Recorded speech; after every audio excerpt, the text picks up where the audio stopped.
lot of the problem with people, especially in the world today, is they misunderstand the difference between a dream and a plan. And nothing good in your life is ever gonna happen by accident. If you see a guy in fantastic shape, you don't say, how'd you get in great shape? And he goes, oops, I just fell. No, he ate a specific way, he trained a specific time, he did specific things for a specific outcome. And unless you have a plan, a specific plan, I had a plan. Everything was like, okay, today we have to do day after day after day until you get there. And this is what most people don't have because they're too arrogant or too lazy. I don't think it's stupid. I think most people, if you laid out a plan and they tried their very best and they were willing to learn, could do it. I don't think people are too stupid to make money. They're just too lazy or too arrogant to make money. That's the problem with people. If you know every show on Netflix and you're broke, you have a problem. You're lazy. If you know every hit song that comes out and you're broke, you're lazy. If you know every single post on social media of other people's lives and you don't have another hustle that you're working, you have to accept the fact that you're lazy. I never looked at things as problems. I look at them as opportunities. You know, someone, but she did this, and I look at, well, what an opportunity you have. And so when you start out in business, or you start out on a weight loss journey, or you start out to be a better person, you are going to face negativity. And I don't give a shit what any of these frou-frou, fluffy guru motherfuckers out there tell you. You think it's you, and that handicaps people, and I don't believe in that. Think outside the box. Don't be afraid to fail big, to dream big. But remember, dreams without goals are just dreams, and they ultimately fuel disappointment. So have dreams, but have goals. And understand that to achieve these goals, you must apply discipline and consistency.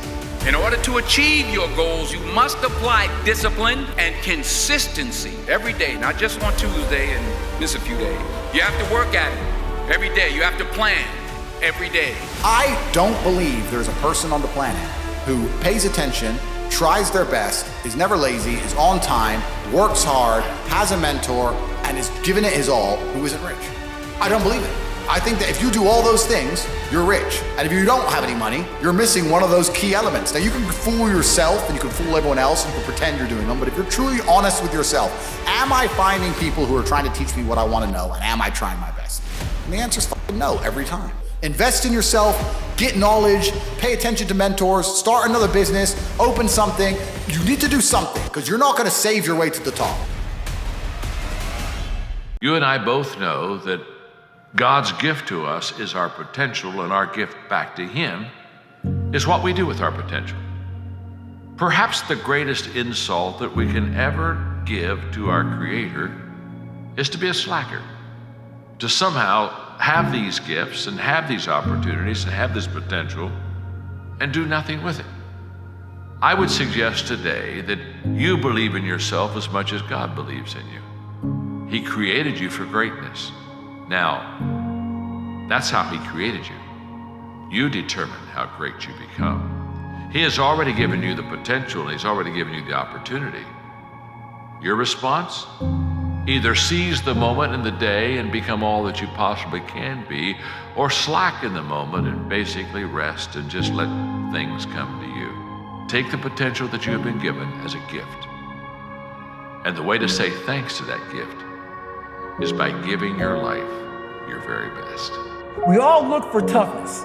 We all want it, but we look for it in a comfortable environment. You will not find toughness in a comfortable environment. Those of you who are listening to this, whoever hear this, you will not find it. I was trying to look for it everywhere. The only way you find it is to drown yourself in a position where you're just out of sorts, where you can't swim and you're drowning. Where you're drowning. You're drowning in life. But you say, you know what, man? Dad, I'm gonna figure out how to backstroke or fucking something. What are you doing today, tomorrow, the next fucking day? That's why I'm listening to theorists. I don't listen to all that bullshit. I'm listening to motherfuckers like this, man. What's wrong, man? I'm fucking tired, dude. Why are you tired? Because tomorrow, I gotta do the fucking shit again, man. Whatever the shit is that made me fucking nauseous and sick to my stomach, it made me hurt. There's no ending. And that's the person I listen to. That's the person who's gained knowledge. You gain knowledge through suffering. And on the other end of suffering is a world that very few have ever seen. And the way to do that, you gotta write shit down. You gotta think that you are the hero in your own fucking movie, and then you gotta sit down and you gotta write shit down. Write down what you need to do. Most people play the role of the victim in the movie, right? Sure. Yeah, this life is fucking me over, man. I could have had this and I should have had that. And why does this guy get that? And why does that guy get this? And all things that are completely unrelated to you. We overestimate what we can do in a day, and we underestimate what we can do in several days. And you gotta understand, the secret of success is not the fact that, hey, I didn't say, hey, some days I get up and I write for 12 hours. No. I didn't say I write all day. I didn't say I read all day. I didn't say I think all day. I didn't say I ask questions all day. I just said every day. Every day. You see, doing a little bit every day is a lot more important than doing a lot someday. And most people live in someday. But what I've discovered about dreams is this: dreams are free, but the journey isn't. And so leaders go beyond just having a dream. They go beyond having a wish list, sitting around a table and kind of hoping something might come to pass. They understand that if they're a dreamer, they have to pursue that. They have to take the journey.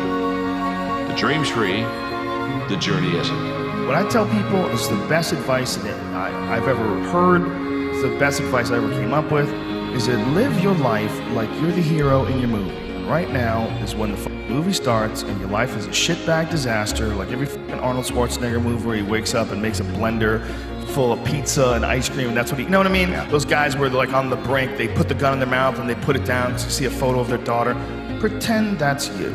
Pretend you are, right now, you are in the part of the movie that starts and it shows you as a fucking loser. And just decide not to be a loser anymore.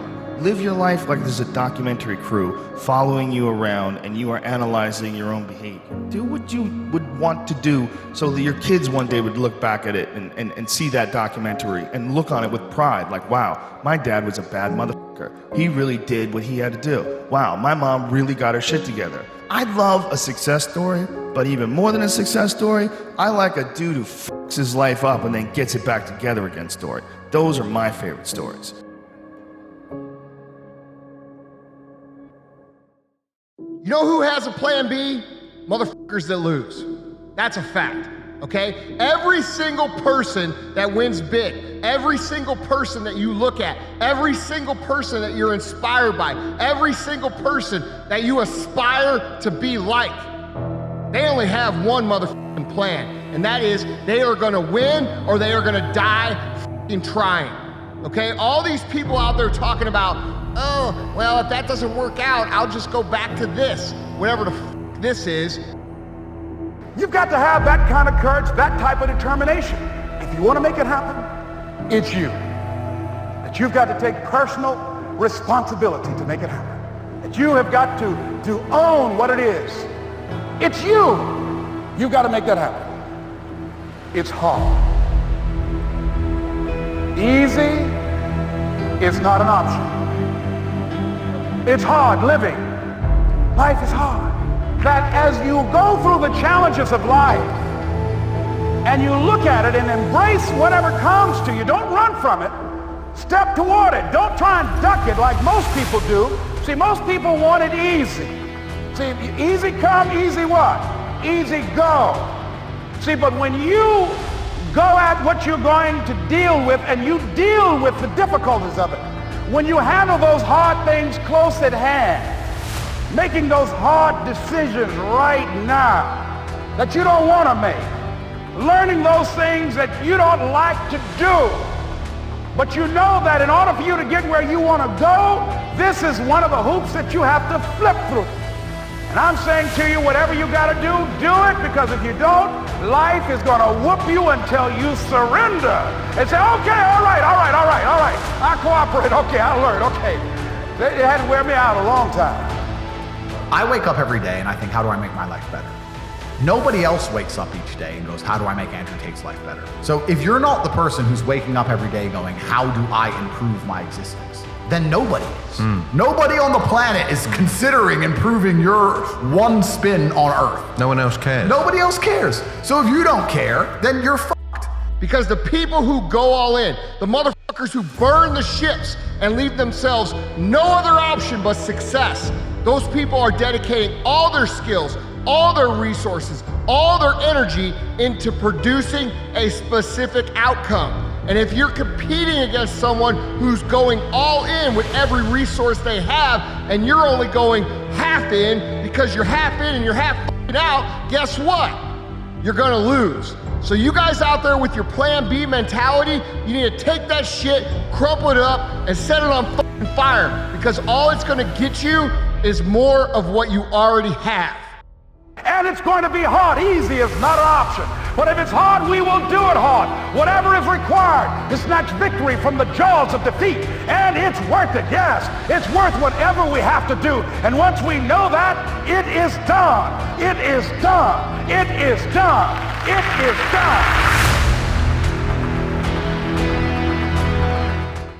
So where did you get the killer instinct from as a basketball player? Well, yeah, I think a lot of it had to do with isolation, growing up over there and being the only African-American kid. Not being able to speak the language, I gravitated towards the game. And in that game, you find solace in the game. And then when you play with kids that might not accept you because you're an outsider, but yet when we come to play the game, that's my chance to get vengeance on them for not accepting me. And that's where it kind of started developing. And throughout the course of my life, it's always been that. It's always been the outsider having to come in and prove, or to seek some sort of vengeance. When you see Apollo Creed turns around, arms in the air, I got him. When he turns around and looks at Rocky and Rocky gets his gloves and motions him to come to him, Apollo puts his head down and just goes like this. Apollo Creed's face became every motherfucker that verbally and non-verbally looked at me, cause you know that look they give you. They may not tell you you're a piece of shit and you're nobody, but they look at you almost like, you poor thing. I got them all. I got them all on that, you know that little wheel you have with everybody's name on it and phone numbers and shit? I got them all in that motherfucker in my head. And I spin that bitch every motherfucking day. All I wanted people to do in my life, I wanted a lot of people that doubted me to look like Apollo Creed did in that 14th round, because I got back up repeatedly. And when you keep on getting back up like that, no matter how strong the person is that's beating the shit out of you, they eventually look at you and say, you know what, I'm tired. And I just want people to be tired. When I was in high school, I was told, you're not cream of the crop. You can't go to those schools. You're gonna have to go to the community college. Those schools are for cream of the crop and you're not it. That stuck with me. And luckily, I had enough courage and enough spite in me to make these motherfuckers eat their words. If you can become someone that can transfer negativity into productive action, you are literally unstoppable by outside circumstances and outside elements. You don't have to force yourself or motivate yourself to think negatively, to be depressed, to hate somebody, to want revenge, to want to get back at somebody, to beat yourself up over the head, to feel loaded with guilt. You don't have to make any effort to do that. Your mind is on automatic. It will do that by itself. But if you want to begin to move into your own personal greatness, if you want to begin to really enjoy a happy, successful, healthy life, you've got to be willing to go against the tide. You've got to be willing to harness your will and say, in spite of this, I'm in control here. I'm not going to let this get me down. I'm not going to let this destroy me. I'm coming back, and I'll be stronger and better because of it. You have got to make a declaration that this is what you stand for. You're standing up for your dreams. You're standing up for peace of mind. You're standing up for health. You want it, and you're going to go all out to have it. It's not going to be easy. When you want to change, it's not easy. If it were in fact easy, everybody would do it. But if you're serious, you'll go all out. The only person that can stop you when you're able to do this is you. And the way you stop you is you can burn yourself down, right? You can get too negative. You can get too hot. You can get too frustrated. So it's something that you need to learn how to pivot on, but also control in a productive way. I'm going to turn this situation around. I'm not going to sit back and moan and cry over what happened and what went wrong and who did what. I'm going to do something about this situation. Because I know there's so many people that have the ability and just refuse to get off that couch. Refuse to study a few more hours. Refuse to go deeper, to go further. And that's where I gain the advantage. It's so easy to be great nowadays, my friend, because most people are weak. Most people don't want to go to that extra mile. Most people don't want to find that extra because it sucks. It's miserable. It's lonely. You talk about that you were kind of, lonely by yourself. I was the same way. And that used to hurt me growing up. Now I can thrive in that shit. That's the only place to be. And so all you have to do is look at your game plan, look at your strategy. How is it that you have been being? What is it that you've been doing to produce this? So you're the director, you're the producer, you're writing the script, you're the star of your life. And as you begin to look at your life, you can decide whether or not it's a smash or whether or not it's a flop. That's in your hands. It's very important. Viscard said, if you're not willing to risk, you cannot grow. And if you cannot grow, you cannot become your best. And if you cannot become your best, you cannot be happy. And if you can't be happy, then what else is there? That all of us have something that we are supposed to do. That all of us have some goodness within us, and that goodness gives us a responsibility to manifest our greatness. And when you know that, you can feel it in your guts, and you know that you're deliberately operating below your potential. You've gotten comfortable. You stop expanding, you stop stretching, you stop challenging yourself. Not only is it possible for you to have your dream, but it's necessary. It's necessary that you have it, that you work on it, that you develop yourself, that you go for what is yours in the universe. Necessity, in my opinion, is not the mother of invention. Refusing to accept things the way that they are is the mother of invention. You decide, I'm not going to settle for this. This is not going to be it for my life. I deserve more than this. See, that will start making you do some stuff. You ain't 10 no more. The decisions you make right now is up to you. You crying about something that happened to you when you was a kid. You ain't even no kid no more. You a grown man. Take full ownership. The stupid stuff you doing, your parents didn't make you play no video games. And what you crying about? So what? Your daddy wasn't there. Your mama ended up getting married. What you crying about? He went to work every day. He never beat you. He never abused you. Your mama did the best she knew how to do. What you crying about? You grew up in a house. What you crying about?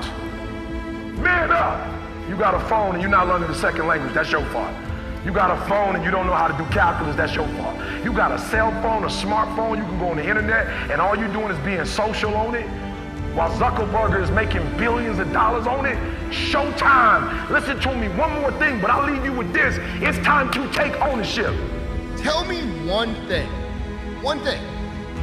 in your life that is great that came as a result of being humble. All the great things in my life, all the great things in other high achievers' lives, all the reasons that these successful people that you look up to, that you aspire to be like, are the way they are, have all come from a place of being uncomfortable. That's just a fact. Okay, so understand that when you're trying to avoid the pain, when you're trying to avoid the struggle, when you're trying to avoid the hard things in life, you are actively choosing to be average. You are actively choosing to be mediocre. And you are actively choosing to move further away from what you want in life. Because that hardship and that pain and that struggle and that frustration, they give you the skills that will forge you into a motherfucking champion.